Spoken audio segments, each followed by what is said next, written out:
पुणे जिल्ह्यातील शरद पवारांचे निष्ठावंत असणाऱ्या वळसे पाटील आणि बेनके या दोन घराण्यांनी अजित पवारांबरोबर जात शरद पवारांची साथ सोडली। मात्र दोन घराण्यांना रोखण्यासाठी पवारांनी आता चंग बांधलाय। जुन्नर तालुक्यात शरद पवारांनी गेल्या 3 महिन्यात तिसऱ्यांदा येत काँग्रेसचे निष्ठावंत असणाऱ्या शेरकर घराण्याशी जवळीक वाढवली आहे। त्यामुळे निवडणुकीच्या तोंडावर शेरकर यांची उमेदवारीसाठी घोषणा होते का हे पाहणं देखील महत्त्वाचं ठरणार आहे। तसंच तालुक्यात शेरकरांचे लागलेले भावी आमदार म्हणून बॅनर हे देखील लक्षवेधी ठरत आहे।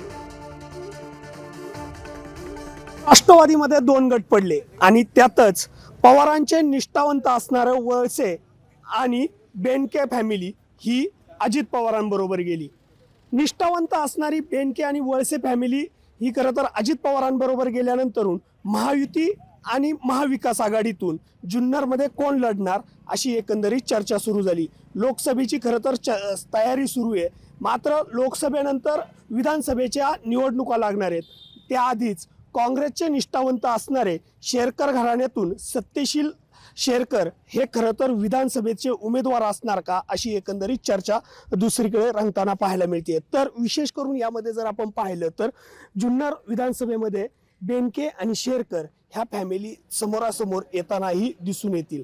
कारण शरद पवारांचा आज जुन्नर मध्ये शेतकरी मेळावा होतोय।